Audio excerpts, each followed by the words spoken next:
Hey, it's good to see you. Welcome to Transformed Divine Encounter. Some people have memories longer than Methuselah's beard, and that's not always good. That's the problem with James and John in Luke 9. Now, stay with me for a minute. Back before the time of David, Israel had two kingdoms, a northern kingdom and a southern kingdom. And the northern kingdom had their capital in a place called Samaria. You've heard of it. Southern kingdom had their capital in Jerusalem.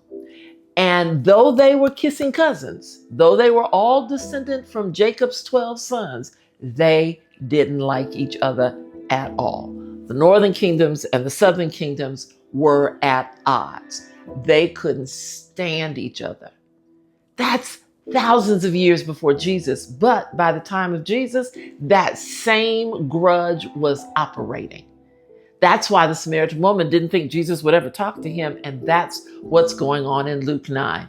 James and John and Jesus and the disciples are headed through an area, and there's some Samaritans there. And the Samaritans aren't happy with them coming through their land. And so you know what James and John do? They turn to Jesus and say, "Shall we call down thunder and burn them up?" And Jesus looks at him and goes, "Oh." But here's the question. Some of us have those memories longer than Methuselah's beard, and some of us are holding grudges and we don't even remember where they came from. Could be 1,000 years ago.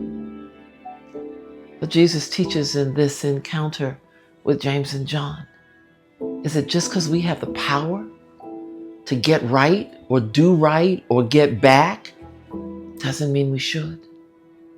In fact, the ethic out of which Jesus teaches and leads, the ethic that transforms the disciples, is one we've already talked about. It's one of forgiveness.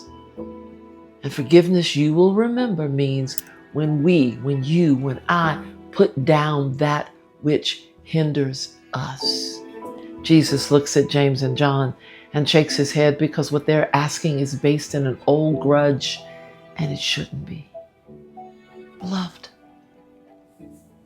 what's an old grudge that you are carrying? Be transformed by this encounter in Luke 9 and put it down.